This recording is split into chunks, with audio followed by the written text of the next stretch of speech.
everybody, we got a great one today, for a change. And that's because Ian Bassin, the co-founder and executive director of Protect Democracy, joins me again. Ian was just recognized as a MacArthur Foundation genius for the work that Protect Democracy has been doing since it was founded in 2016 in response to the threat that Trump posed to democracy here and the spread of autocracy around the world. Now, with Trump threatening to root out the vermin, use the Justice Department to go after his enemies, to start mass deportation of immigrants, I wanted to have Ian lay out what Trump might do if he becomes president again. So let's get right to it, because we've got Ian Bassin, and a great one today. For a change.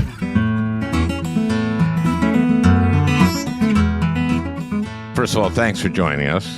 It's always a pleasure. And congratulations on the MacArthur Award, the Genius Award, I guess they call it sometimes. They go a little over the top with the branding, but thank you. It's a testament, I think, to the incredible team that I work with, who really deserve an enormous amount of credit for the work they do. Well, it's a team that you put together, and you started in 2000. This is, of course, for Protect Democracy, and it's a team that you put together starting in 2016. That's correct. And it was just you and another guy, right? There was a couple of us coming out of the White House counsel's office, and we were talking with not just alumni of the White House counsel's office, but some of the senior outgoing members of the Department of Justice, with pretty much a simple question, which is, we had, when we were in the executive branch, followed a whole bunch of rules that had been in place for decades, if not centuries, but that are not really legally binding. They're just traditions. They're norms. Yeah. They're norms. And the question was, what would happen if a president chose not to follow them? And so we set about trying to organize an effort outside government to make sure our government followed the norms of liberal democracy. Lo and behold, we're in an era in which that doesn't happen so much. 2016 is no coincidence. You were in the Obama administration and you were ending that. Did the inspiration come from this before Trump got elected, or what during his campaign? I mean, it started to arise during his campaign because he was talking about doing things that were just altogether different from any candidate on either the Democratic or Republican side. I honestly believe this to be true. Had anyone been elected, from Bernie Sanders to Ted Cruz, we never would have started an organization called Protect Democracy, because as different as Bernie Sanders's and Ted Cruz's views are of American politics, policy, even interpretations of the Constitution, as of 2016, I don't think either of them would have taken the oath of office with their fingers crossed behind their back. But Donald Trump was fundamentally different because he just doesn't believe in our system of government. I wonder if Cruz post-Trump is... Note that I did say as of 2016. Yeah, because he's fallen in with this. And as the entire Republican Party virtually has. I know you have Republicans on your staff, and that those are the ones that haven't gone that way. But the institutional party and the elected leadership, they've had their brains scrambled. I wonder to some extent, and you worked with some of them, so you might have insight into this. Did Trump scramble their brains, or did he just reveal the degree to which their brains were scrambled? I'm not sure which. What happened is they became afraid of him because they saw the first few defy him get canceled. But what a weak character to allow I agree, right? They're afraid that he has such a total chokehold, master lock, whatever you want to say, on their voters, that it would be politically fatal of them, they think, to cross him. And so they're willing to sell out their oath, their country, their family name, their legacy. They saw it happen to Jeff Flake in Arizona. They saw it happen to anybody who stood up. He went after them, and he won. And then everyone kind of went along with it. And we have a MAGA party in both houses now, more so in the House maybe, but pretty MAGA in the Senate too. I have two sort of theories about what has happened to them or the problem. I'm curious what you think of them. One is sort of a personal theory about each of them individually, and the other is a group theory. And the personal theory, and this comes from, frankly, it comes from a conversation I had with Bob Corker after he stepped down, which is that they view Trump as incompetent and embarrassing and unethical and idiotic and ridiculous, Mm-hmm. but they don't view him as dangerous. They cannot imagine that someone with all of those flaws that Trump does have could possibly take down the American Republic. Oh no, boy, that's so sad. It's like every predicate to it was he's dangerous, right? Everything you said, Yeah. well, they think of him as incompetent and stupid and blah, blah. He's very, very dangerous, obviously. And what I want to talk to you about today is if he does win, what levers will he pull? What will he do? How will he be dangerous? How will he change this government so that it is an authoritarian government? And we talked right at the top about norms, and there's a lot of norms that aren't laws, and there's a lot of norms that he can get rid of and exploit, right? Yeah. And this is what I don't understand why they can't see what is so apparently obvious to you and me and to so many others in mainstream America, which is that the first thing I think you have to accept is that when Trump ran in 2016, there was a lot of he would make these what seemed at the time to be these wild, outlandish, ridiculous sort of promises or threats, whatever you want to call them, that people couldn't figure out. Do you take them literally? Do you take them seriously? Do you take them figuratively? So he'd say, "We're going to build a wall. We're going to ban Muslims." Right. Mm-hmm. And people would say, "What is he serious about that?" And here's the Right. thing. He did and tried to do each of those things. So logically, you have to assume that when he says, I'm going to build a wall, I'm going to ban Muslims, and then he does it, that this time, if he says, I'm going to prosecute my political opponents Right. just because they are my opponents, or I'm going to build camps in this country and round up people by the millions and put them into camps, I think if you use experience as any sort of guide, you have to assume that he is going to try to do that. So, number one, take his words absolutely seriously about what he intends to do. And then the second thing we learned is he tried to do many of these extreme things before. And in a lot of cases, he was thwarted by checks and balances, in particular by people within his own administration who refused to carry out unlawful or unethical or un-American orders, or simply tried to have the bureaucracy follow the proper procedures, right? And those people will not be populating. Will not be there. Yeah. That's right. Because he has learned, John Dean, the famous counsel to Richard Nixon, who then turned on Nixon and testified in the Watergate hearings against Nixon, he said to me early in Trump's term, he said, Nixon came into the presidency with a vast amount of government experience. He had been the governor of California. He had been the vice president. He understood bureaucracy. And yet... He ran for governor. Right, that's right. He ran. He said... So who gets the Genius Award now? That's right. You can take it. You can have it. But Dean said Nixon didn't know how the presidency He'd been the vice worked. President. He had been the vice. He did, right. He'd been the vice president. Yeah. But he didn't know how it worked at first. But he learned it. And he said, and he got progressively, Dean said, I watched up close. He got progressively more dangerous as he learned how the bureaucracy worked. Trump will do the same thing. And Trump learned over his first term how the bureaucracy works. And he's now figured out, I can't have these people who are confirmed by the Senate because they're going to be responsive to the Senate or responsive to their oath. I need people. And he said this during his first term. He said, I like acting people. They're more loyal to me, right? So he's now got a plan. Toward the end, it was all acting. People he put in who didn't have to be confirmed. And that's what he's going to do. He's going to populate his administration with cronies.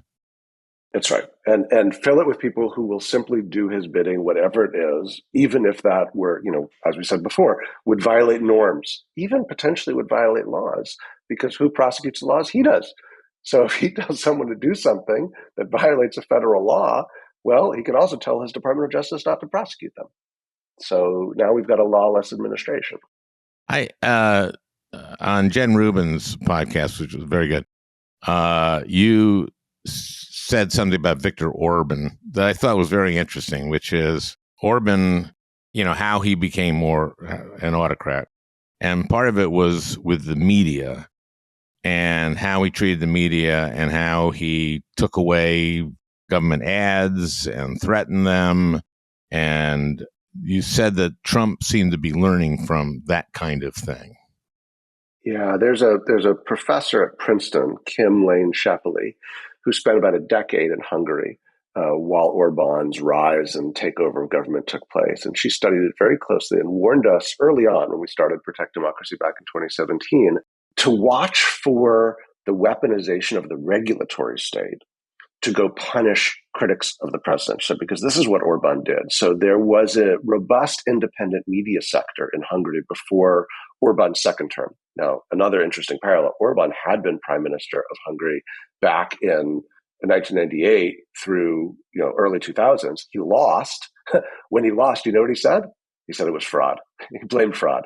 Wasn't, but he blamed fraud. And then he spent the years before he came back into power organizing what he called, quote unquote, a central political force field, although he said it in Hungarian. I don't know the Hungarian, that's the English. A central political force field around himself to allow him or his allies to rule for 15 or 20 years. He's now won quote unquote, 4 elections. And one of the ways he did that was he used the regulatory state in Hungary to go after any media outlets that were critical of him.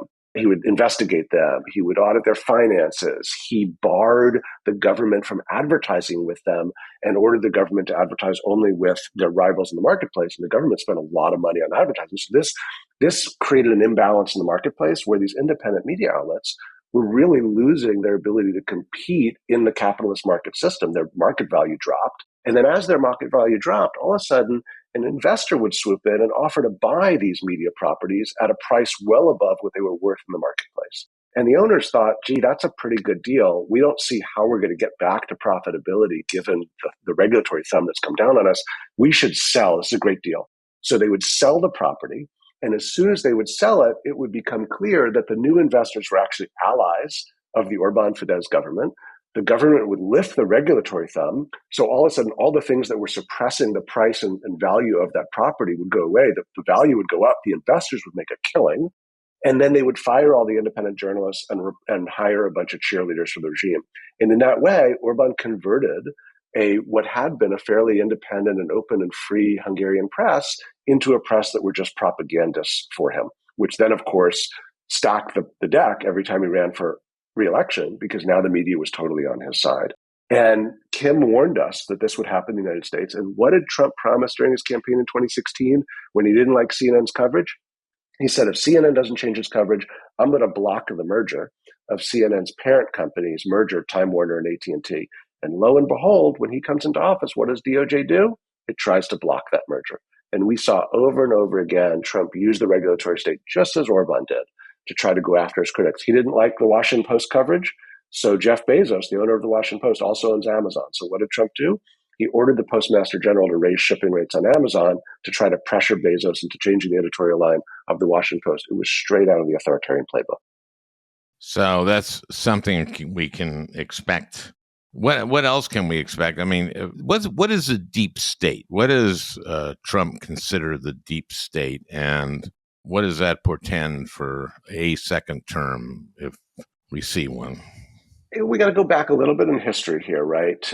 Let's go back to 19th century America, where you have a much less complicated, more rural and agrarian society. You have a smaller federal government, although it's mostly populated by patronage, right? A president gets elected and fills the ranks of the federal government with all of their friends and supporters. And so, you support the president wins, you get to, run the post office, right? You get to fill the post office with your employees and everyone gets paid. But as we enter the 20th century, and as we become a much more complicated modern society, 2 things happen. One, we realize, we actually could use some expertise because these tornadoes keep coming through and tearing up Tennessee and Nebraska and Kansas and Kentucky. And it would really be helpful if we didn't have just some patron of the president's who was in charge of predicting when the tornadoes would arrive, but we actually had a meteorologist who knew something about this. So you create a expert group of people who understand things like meteorology and when tornadoes are going to come. And you say, you know what? We're going to create a expert class of the civil service that whoever wins the presidency, they don't get to go and put their brother-in-law in there because their brother-in-law isn't a meteorologist. And we want a meteorologist to tell the people in Kansas when the tornado's coming. So you create an expert civil service and you protect it to some degree from whoever comes into office so that we've got an expert government that can help the American people survive tornadoes. And we do that in a whole bunch of spheres and sectors. The people who make sure that our food is safe, right? We don't want the president's sister-in-law who happens to be, an entertainment lawyer telling us whether our meat is safe. We want someone who understands meat safety. And so we create the civil service, and now Trump and Steve Bannon have tried to decry it as the so-called deep state. But it's not the deep state, it's the experts who help us remain safe. And we put in all these protections at the beginning of the 20th century to make sure that presidents can't just fire all those people and put in all their friends and allies and endanger our safety and our security. And they have gone to calling that the deep state, and they have threatened to replace them all with political cronies. And I can't underscore how dangerous that would be for those people who live either in the plains of tornadoes or those people who eat meat or milk or any of those things. Or anything. Medicine, yeah. Or anything, that's right. And what would his ability to do that be? So one of the things that Trump did at the very end of his first term was he signed an executive order that at least attempted to reclassify a large swath of civil servants, those people who stay in office regardless of who the president is, and tried to convert them all to political appointees. So he would be allowed to fire more easily a whole bunch of these sort of expert civil servants and replace them with people that are loyal to him. Because as we noted earlier, these expert civil servants oftentimes are a bulwark against authoritarianism. If you look around the world, oftentimes the bureaucracy, because they are committed to their area of expertise, their oath of office, a set of protocols for how to do things, they stand there in the way of an autocrat coming to office and saying, I don't care about any of that, just do what I say, even if what they say might be really not good for the public interest of the American people. That's why when Recep Erdogan in Turkey wanted to consolidate power, what did he do? He fired vast swaths of the civil service to put in loyalists. And Trump wants to follow that playbook. So he tried to do this at the very end of his administration. When Biden was elected, Biden rescinded that executive order, but Trump is getting ready to do it again. And so what he would do again, we got to take him at his word, right? Because it's what he promises to do. He would reclassify a huge swath of the experts who keep us safe, fire them, replace them with people whose sole loyalty is to him personally, which creates two problems. One, nobody's inspecting the medicine and the milk and the meat or protecting our nuclear weapons or nuclear plants so we don't have a disaster. And two, it means everybody in government will simply do what he says, even if it is not in the public interest, and frankly, even if it is not legal. Jeffrey Clark, I think when Trump was talking to him during that transition period before January 6th, the election January 6th, brought up the Insurrection Act. And feels like people like Jeffrey Clark might be in this administration, even if he gets convicted and Trump gets convicted. But what is that? What is the Insurrection Act? Does that mean that means we can put troops out in the street to put down riots, right? Or put down demonstrations? Or that's right. Is this a danger? It is indeed. So generally speaking, we don't use the American military to police our own citizens, right? In fact, there are a lot of significant restrictions making sure that we're not deploying the military against the American people or domestically within the United States. But there are some limited exceptions, and the Insurrection Act is one of them that in situations of extreme civil unrest allows the president some leeway to use military assets and resources to sort of keep the peace. The problem, and Trump was on the verge of using it in his last term. He's threatened. At least it's been reported that this group the Project 2025 project, which is a project run by the Heritage Institute to prepare for a second Trump administration, Right. has talked about the possibility of invoking the Insurrection Act if there are, again, as there were in 2017, protests against Trump's victory. Now, remember, in 2017, you had the Women's March a week or so after Trump was inaugurated. Peaceful marches around the country in the great American tradition of petitioning your government for redress of grievances. And the notion that the president would use military assets against that is terrifying and un-American. But here's the fundamental thing, which is, as we both know, in order to give a government, the president or anyone else, the ability to deal with a range of unpredictable scenarios, any society, the United States included, has to pass laws that give some degree of discretion to the president to act in an emergency. So there is a swath of emergency powers that Congress has delegated to the president. But the expectation always is, because you have to give the president somewhat wide berth because you don't know exactly what the scenario will be, that whoever is in that office is going to use these powers carefully in the American interest. There's the rub. There's the rub, right? The assumption is that whoever's in the presidency is going to be a responsible individual. It's not contemplated that you would have someone in there who is a narcissistic, aspiring dictator. And if you combine a narcissistic, aspiring dictator whose only interest is self-gratification and self-empowerment with some of the statutes that are laying about like loaded guns, you get a really combustible scenario. And the Insurrection Act is just one of the array of federal laws that an abusive, tyrannical president could warp and twist and use in ways that would be horrifying to most Americans. How will he deal in foreign policy in terms of, he says he'd solve the Ukraine-Russian conflict in one day. Yeah, he's got an easy solution: fold. Right. That's his solution, right? And he, again, we take him at his word, right? What has he talked about doing? What has he threatened to do? He doesn't say fold, but he says I'd solve in one day, and that means fold. I mean, has to. Fold, yeah. Right. He doesn't fundamentally believe in NATO. He fundamentally believes in Vladimir Putin.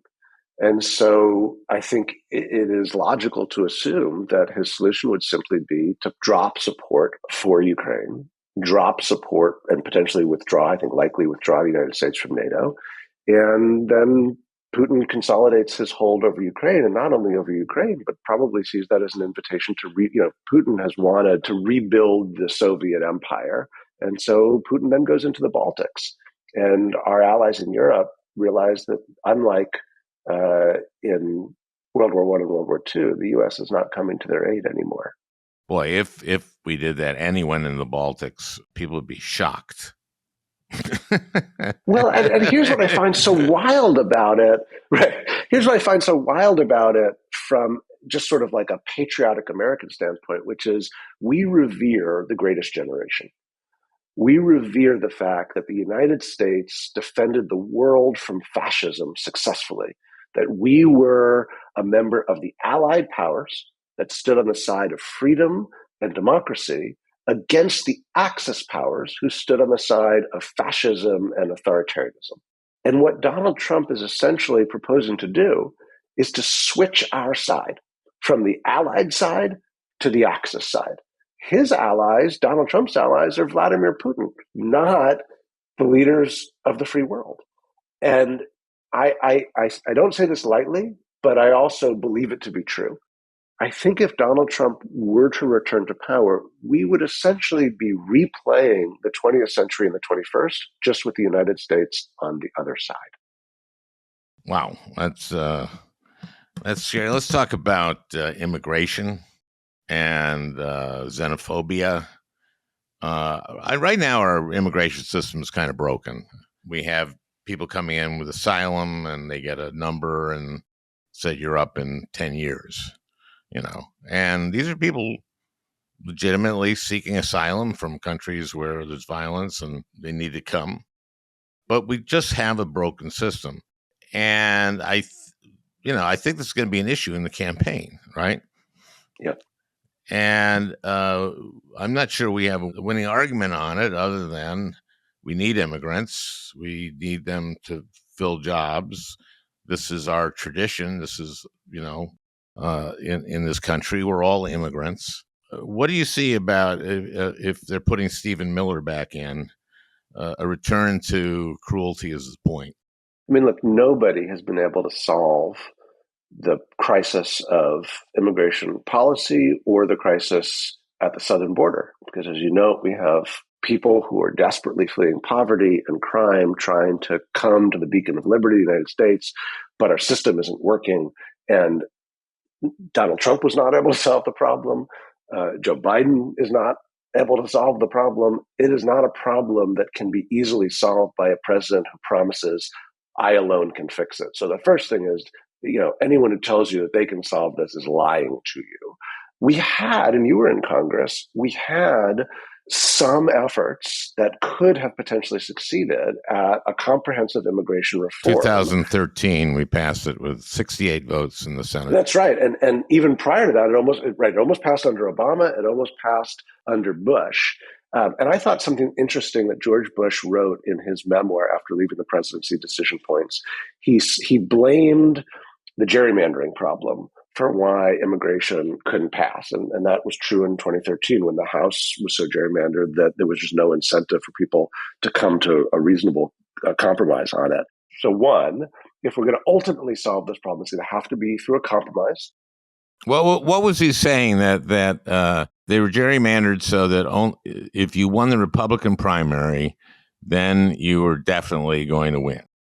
That's right. So Bush's argument, right, was that in these House districts on the Republican side, and I think he was in particular talking about on the Republican side, if they were to agree to the kind of compromise that it takes to pass major legislation like that the Senate, when you were in it, agreed with 68 votes to pass, that they were going to get primaried from their right by someone who would be uncompromising. And because they would lose their seat, they themselves then became unwilling to compromise. And so you couldn't actually create compromise legislation because the incentive was to not compromise. And that made it impossible to solve a complicated problem that required some degree of bipartisan cooperation. So Bush squarely laid the blame for the failure of immigration reform under his administration at the feet of gerrymandering. And I think when you guys passed it in 2013, the same dynamic caused it ultimately to fail. There was one election that really did it in 2010, which was Eric Cantor losing his election. Do you remember that one? He lost, right. He lost his primary, right, to an insurgent, unknown candidate. And that was after we had passed our bill, and that was the last time.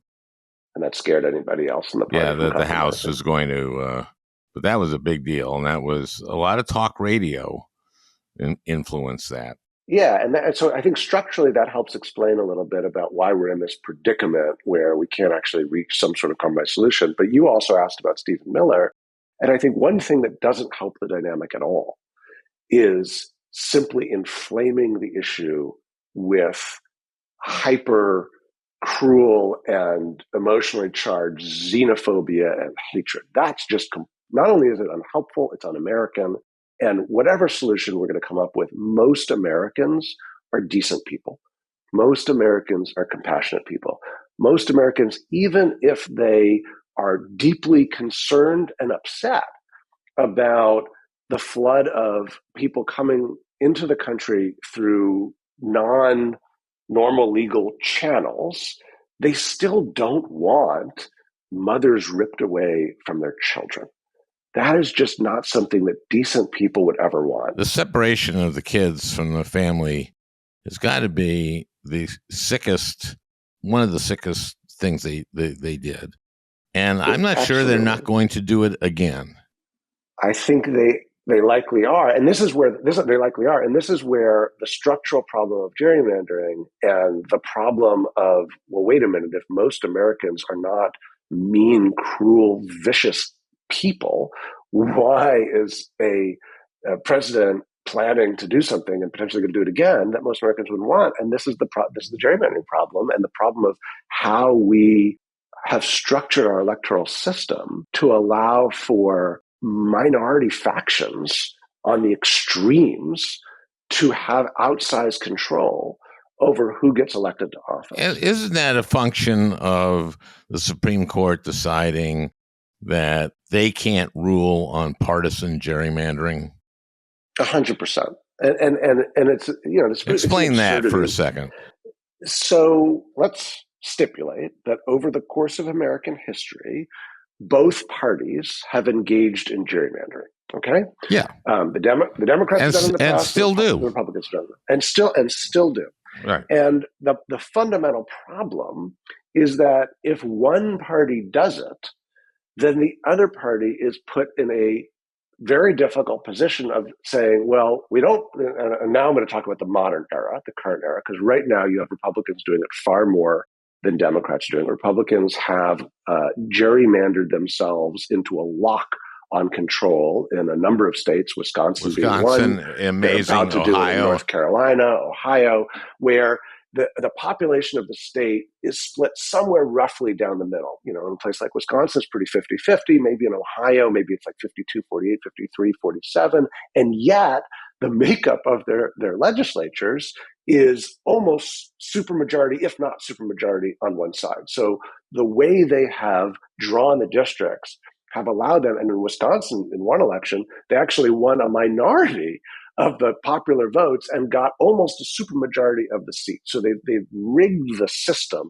to allow them to control the government, even if they don't command a majority of public support. And in a situation like that, the Democrats are then put in a position of saying, well, we don't like gerrymandering. We think it is a bad way to govern. We'd like to abandon it and have independent redistricting commissions kind of draw fair district lines. Yeah, but if we do that, that's right. It's the way we do it. But if we do that in the states where we could potentially gerrymander, then we will essentially be ceding this weapon to the other side to use, and we won't be counterbalancing it at all.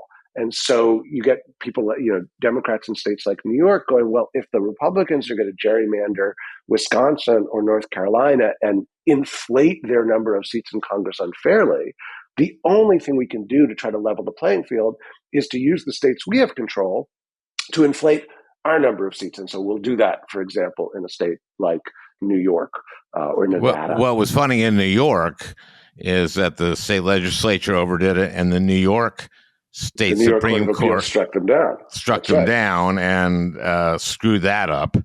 And so that backfired in New York, which is hilarious in a way. Right, you look at this situation, right? Well, at least, right, you had a principal state Supreme Court in New York, State Court of Appeals in New York.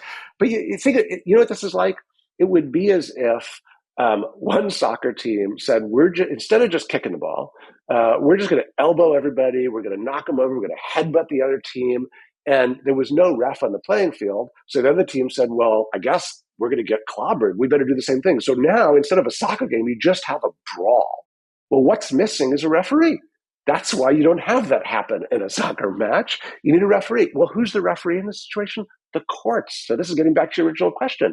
The Supreme Court should be the referee here to make sure that the parties play fair and square, because the parties are not going to do that themselves because they don't have an incentive to do that. So the Supreme Court essentially should be the referee. And you know who said the Supreme Court should be the referee? Remember, you were there in the hearings when John Roberts said, we're the umpires. That's what we do. Well, they've just abdicated their job as umpire when it comes to gerrymandering. It's as if the two sides, were in this battle over gerrymandering, and John Roberts in his, umpire uniform said, you know what, I'm going to quit and go play golf. He just left. They issued a decision that said that it is not the Supreme Court's job and not the job of the federal judiciary to umpire or referee gerrymandering claims that one party has rigged the system in their partisan favor. So first off, that's just a total abdication. It's a bad reading of the Constitution. It's a terrible consequence for the country. But here's the absurdity of it. One of the reasons they gave is they said, well, that would just require courts to make these incredibly difficult decisions and micromanage how these district lines are drawn, and we should really leave that to the political branches. Yeah. But they also allowed state Supreme Courts to weigh in on this. So now what has happened is you're getting all these challenges to partisan gerrymandering that are making their way through the state court system up to state Supreme Courts. And then the US Supreme Court is having to weigh in on those. So the Supreme Court said, we want to get out of this and let the political branches do it. But it's all getting litigated through state Supreme Court. And it's getting litigated also on racial gerrymandering claims under the Voting Rights Act. So you got all these court decisions weighing in anyway. So the thing the courts, that the John Roberts, the Supreme Court were trying to avoid, of courts kind of micromanaging this, is exactly the world that we're in anyway. It's the state courts that are basically judging that, and the Supreme Court is refusing to take the partisan gerrymandering. They are taking the racial ones. Which, of course, is a little bit of a charade, because it's not hard, given the polarized dynamics of how people vote, to do a partisan gerrymander, by which we mean to try to artificially deflate the power of, say, the Democratic Party by artificially deflating based on race. Yeah, right. Yeah. And then those can get litigated in federal court under the Voting Rights Act. So the notion that the Supreme Court was going to get out of this business has failed. They're in the business, so just do the job. Just do the job. So how much is this all going to be, and I know the answer to this, I think, accompanied by disinformation? In other words, I mean, that's what we live in now, right? Yeah. I mean, one thing that this makes me think about as you talk about the electoral systems, as you talk about some of the cruel ways that the Trump administration, both the first one and the threatened second one, what they might do to divide communities and now get into disinformation, is you have been walking through, and maybe Al, you did this intentionally, you've been walking through the playbook of how autocrats dismantle democracies in the 21st century.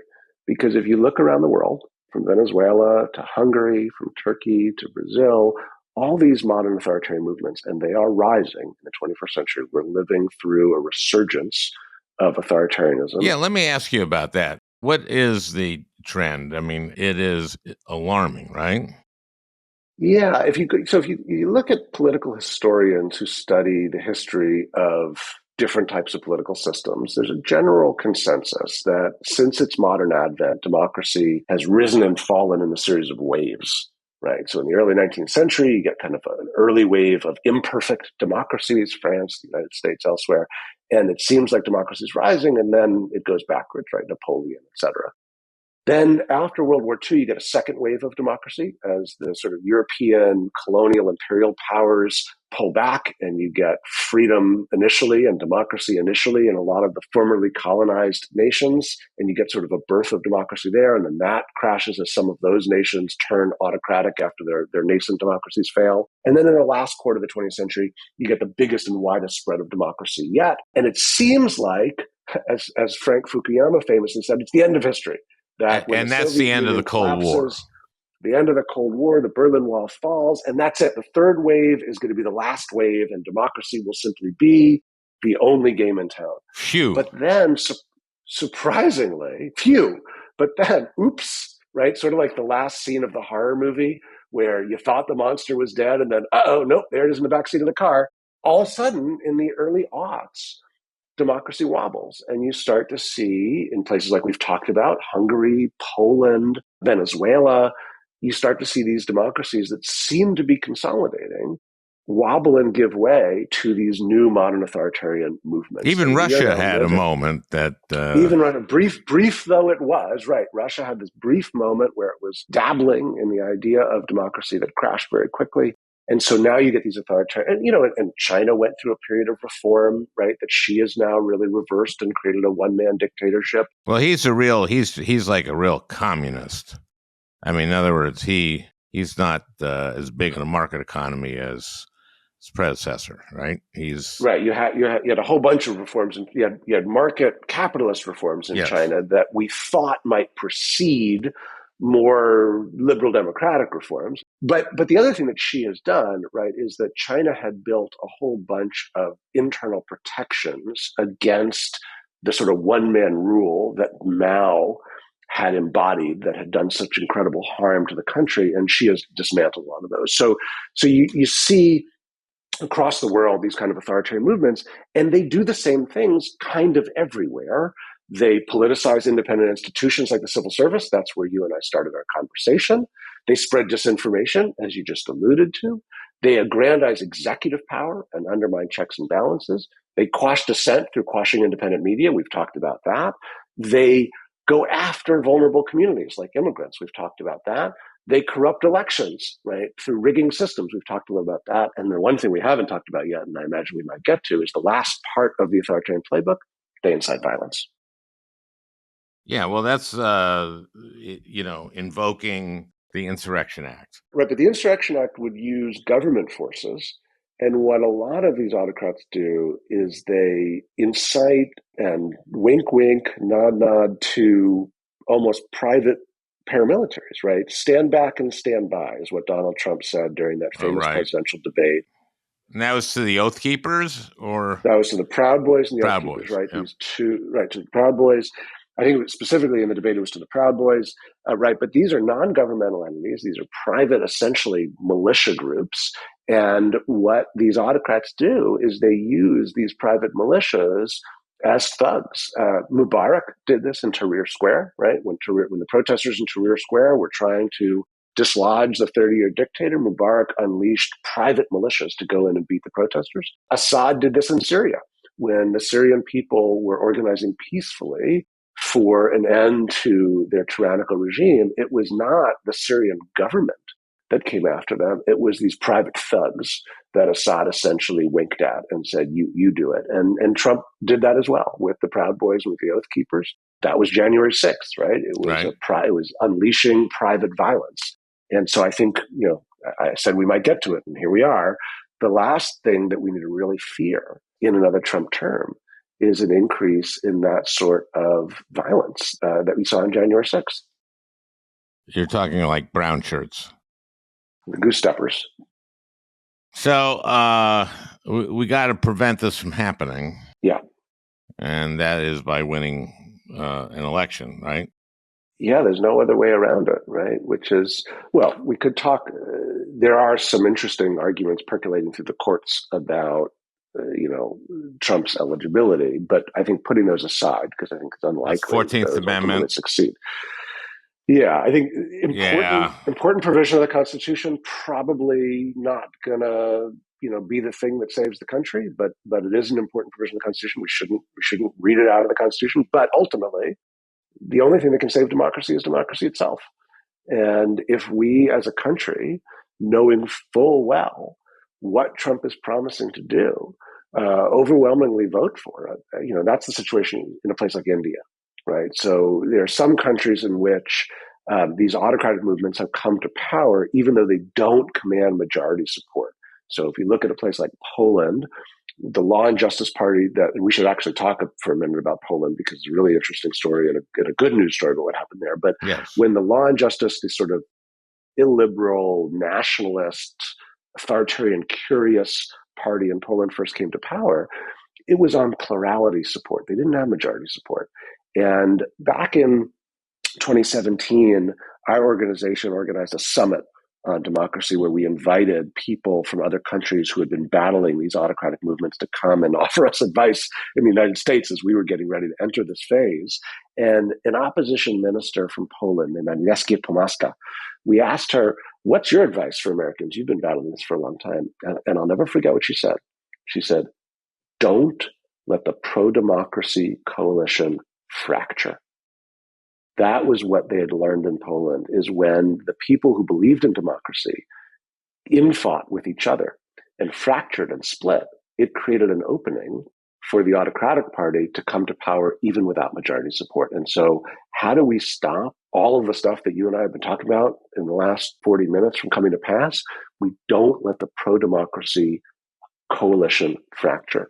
Donald Trump at this point in time is historically unpopular. In every election that he has run in, he has lost the popular vote.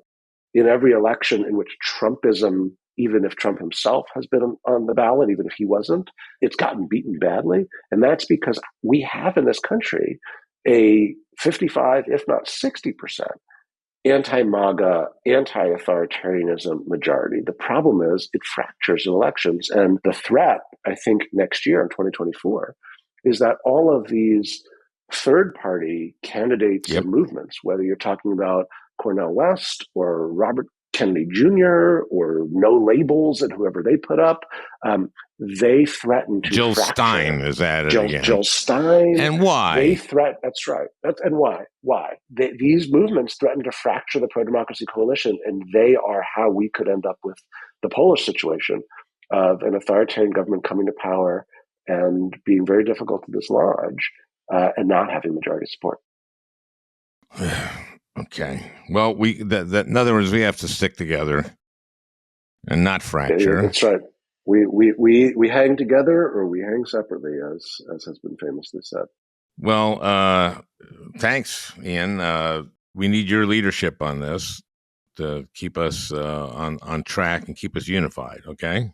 Let's not end on a depressing note. Let's end on an optimistic call to action, which is we have to stick together, because no matter what our policy or political differences may be, the most important thing is that we maintain a peaceful democratic system for resolving them. If we don't have that, then we can never self-correct. We can never choose a different direction, because once someone like a Donald Trump, after everything he's promised, comes into power, I fear we're not going to have a free and fair election again. And the great thing about American democracy is, generally, we make mistakes, we can fix them. We disagree, we can choose one direction, and then if that doesn't work, we can choose another direction. Ending the American experiment will be the gravest threat we face. And so we've got to put our differences aside, link arms, in some cases maybe hold our noses. I know there are people out there who may not want to vote for the sitting president, for example, who frankly I think has done a phenomenal job. But the stakes are simply too high. We need to unite in defense of the American experiment and see it through to its 250th birthday. There you go. Thanks, Ian. Thanks, Al. Well, I hope you enjoyed listening. That beautiful music is by Leo Kottke, the great Leo Kottke. I want to thank Peter Ogburn for producing this podcast. We'll talk again next week.